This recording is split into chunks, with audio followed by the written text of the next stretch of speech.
반갑습니다. 오늘도 새벽 돌베개에 나오신 모든 성도님들을 주님의 이름으로 환영합니다. 오늘도 예레미야의 말씀을 함께 나눔으로 말씀으로 영의 양식을 삼아 이 하루도 잘 살아가는 우리 모두가 되기를 바랍니다. 오늘 하나님께서 우리에게 주시는 그분의 말씀은 예레미야 14장 1절로 6절까지의 말씀입니다. 주님께서 계속되는 가뭄을 두고 예레미야에게 말씀하셨다. 유다가 슬피 울고 성읍마다 백성이 기력을 잃고 땅바닥에 쓰러져 탄식하며 울부짖는 소리가 예루살렘에서 치솟는다. 귀족들이 물을 구하려고 종들을 보내지만 우물에 가도 물이 없어서 종들은 빈 그릇만 가지고 돌아온다. 종들이 애태우며 어찌할 바를 모른다. 온 땅에 비가 내리지 않아서 땅이 갈라지니 마음 상한 농부도 애태우며 어찌할 바를 모른다. 들녘의 암사슴도 연한 풀이 없어서 갓 낳은 새끼까지 내버린다. 들나귀도 언덕 위에 서서 여우처럼 헐떡이고 뜯어먹을 풀이 없어서 그 눈이 흐려진다. 아멘. 오늘은 예레미야 14장의 말씀을 갖고 영혼의 가뭄을 끝내려면 이라고 하는 제목으로 함께 하나님 말씀을 나누도록 하겠습니다. 예레미야 14장에 들어오면 성경은 갑자기 유다에 닥친 한 가지 사건을 우리 모두에게 보여줍니다. 그것은 다름 아닌 가뭄이지요. 성경에서 대개의 경우 가뭄은 하나님의 진노로 이해를 합니다. 열왕기상 18장을 읽어보면 거기서 사마리아 땅에 3년 동안 가뭄과 또 기근이 임하게 되는데 그 상황 속에서 아합 왕이 엘리야를 만나서 서로 이야기를 하는 장면이 나오는데 이것처럼 성경에 등장하는 대부분의 가뭄은 다 하나님과 연관된 것으로 성경은 우리에게 말해주고 있습니다. 그런데 그러한 가뭄이 유다에게 내린 거예요. 돈 많은 귀족도 또 농사를 짓는 농부도 또 가난한 사람들도 또 짐승들도 예외 없이 이 가뭄 앞에서 속수무책입니다. 특별히 오늘 본문에 등장하는 들나귀는 그 어떤 동물보다도 가뭄에 강하고 또한 물이 어디에 있는지 그 물 냄새를 잘 찾아가는 그런 짐승입니다.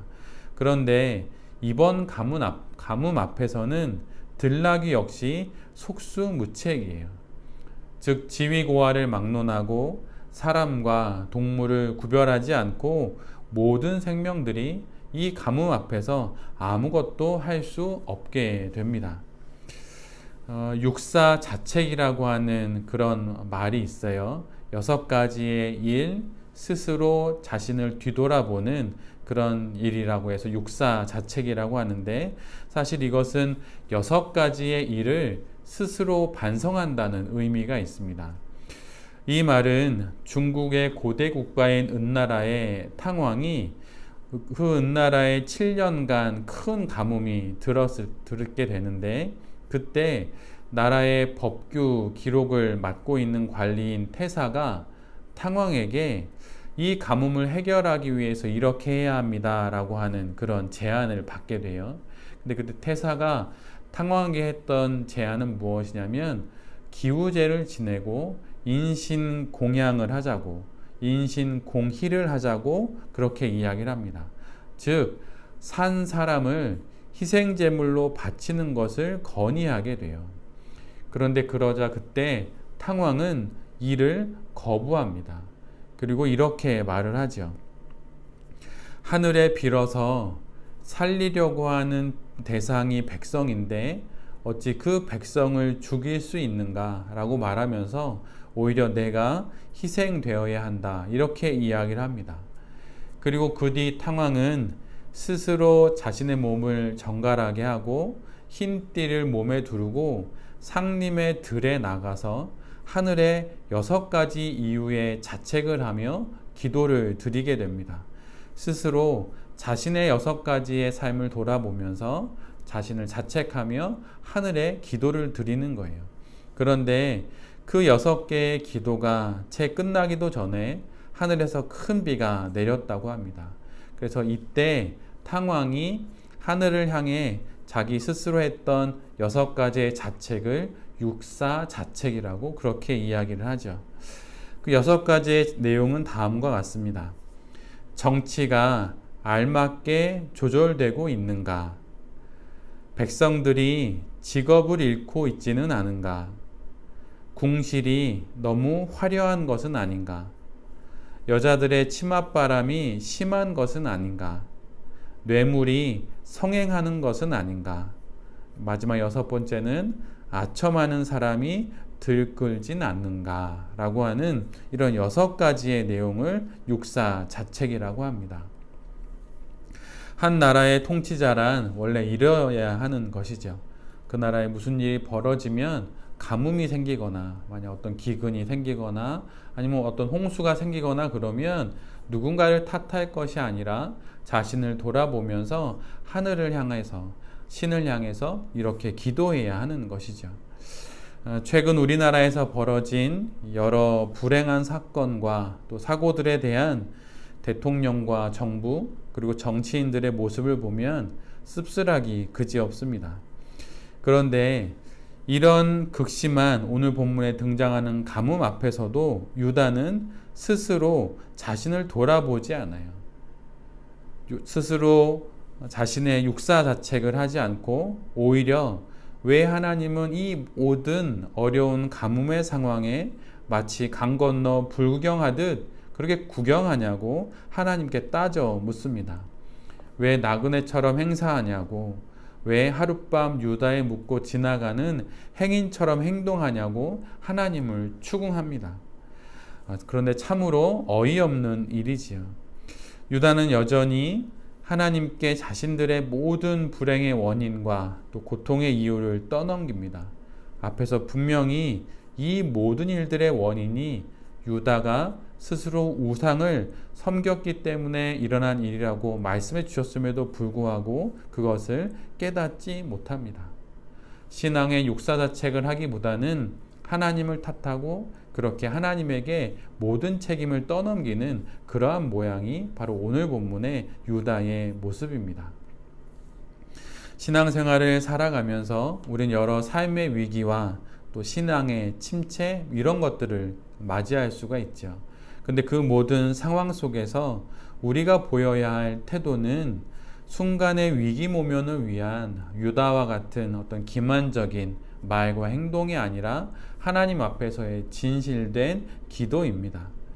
공수표와 같은 회개, 말뿐인 회개, 눈 가리고 아웅하는 식의 임시 변통식의 그런 회개가 아니라 진실된 회개가 우리 모두에게 있어야 하는 것이죠. 어려울 때, 힘들 때, 괴로울 때 마치 잠시 잠깐 비상약을 찾듯이 하나님을 찾는 것이 아니라 삶을 완전히 하나님께로 돌리는 그런 회개를 우리 모두가 해야 하는 것입니다. 그런데 사실 처음에는 이 회개는 티가 나지를 않아요. 처음에 하나님을 향해서 회개합니다 라고 할 때 모든 사람들이 그렇게 드라마틱한 회개의 모습이 드러나는 것은 아닙니다.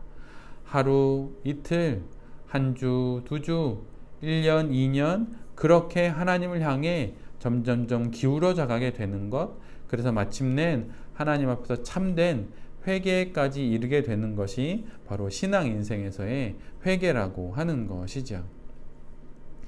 또한 가뭄과 같은 영혼의 가람 속에 우리 모두가 있을 수도 있습니다. 그런데 그때 성도에게 필요한 것은 남 탓을 하는 것이 아니라 탕왕과 같이 육사자책을 하는 것이죠. 첫사람 아담도 하와도 가뭄과 같은 상황을 만났을 때 남 탓을 했습니다. 아담은 하와 탓을 하고 하와는 사탄 탓을 하죠. 물론 원인이야 찾아보고 또 책임의 경중을 따져 물을 수는 있지만 그것은 하나님의 몫이고 우리는 스스로 돌아보아 하나님께 나아가야 하는 것입니다. 나의 책임이 무엇인지, 나의 잘못이 무엇인지, 내가 바꾸어야 할 것이 무엇인지 영혼의 가람 가운데 또 영혼의 가뭄 가운데 잘 자신을 돌아보고 또한 성찰해 봐야 하는 것이죠. 그릇을 엎어놓고 하늘에서 내리는 비를 담을 생각을 하는 것은 참으로 어리석은 것입니다. 이처럼 회개의 기도도 없고 회개의 행동과 회개의 삶도 없이 하나님의 은혜를 간청하는 것은 아무런 소득이 없어요. 엎어진 그릇에 하늘의 비를 담으려는 것과 똑같은 것이죠. 되지 않는 일들입니다. 잘못된 방식으로 아무리 오래 한다고 해서, 아무리 성실히 그것을 한다고 해서 그것이 저절로 잘된 일이 되지는 않습니다.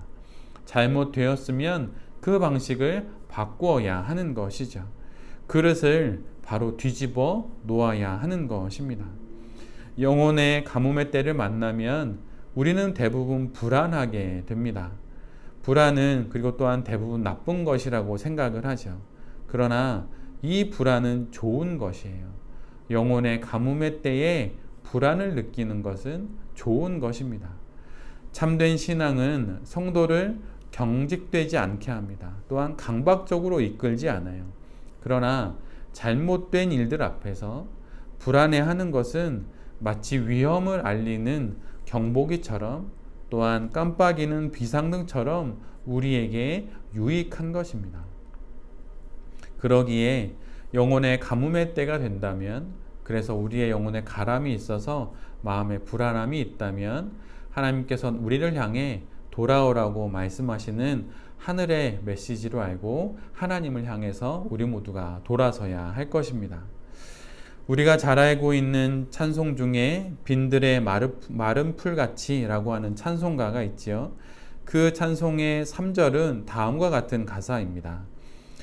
철 따라 우로를 내려 초목이 무성하니 갈급한 내 심령 위에 성령을 부으소서. 가물어 메마른 땅에 단비를 내리시듯 성령의 단비를 부어 새 생명 주옵소서. 내 신앙의 계절에 맞춰서 하나님께서 비와 이슬을 내려 주십니다. 이것이 하나님의 뜻이에요. 하나님의 비 아래에서 우리는 하늘의 비를 힘껏 머금고 풀과 나무가 무성한 그러한 숲이 되어 갈 것입니다. 이런 신앙 인생을 소망하며 회개하고 스스로를 돌아봄으로 영혼의 가뭄을 끝내는 그런 우리 모두가 될 수 있기를 간절히 바랍니다.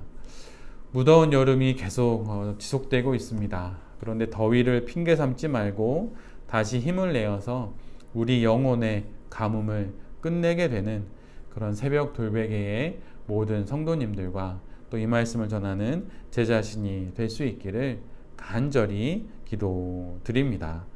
아멘. 제가 기도하도록 하겠습니다. 주님, 이 세상과 내 영혼의 가뭄은 하나님을 등졌기에 일어난 일들입니다. 당신께 돌아갑니다. 영혼을 당신께 되돌립니다. 몸과 삶, 행동을 당신께 되돌리오니 주님 우리에게 새 생명을 허락하여 주시옵소서. 내 삶을 돌아보며 내 신앙의 육사 자책을 통해 고칠 것은 고치고 새로운 인생을, 새로운 신앙 인생을 하나님 앞에서 살아가는 우리 모두가 되게 하여 주시옵소서. 주님, 간절히 구하오니 이 나라를 긍휼히 여겨주시고 불쌍히 여기셔서 온 나라가 하나님만이 참 하나님이심을 알게 하여 주시옵소서. 이 하루의 모든 일들을 주님께 의탁하옵고 이 모든 말씀 예수 그리스도의 이름으로 기도드립니다. 아멘.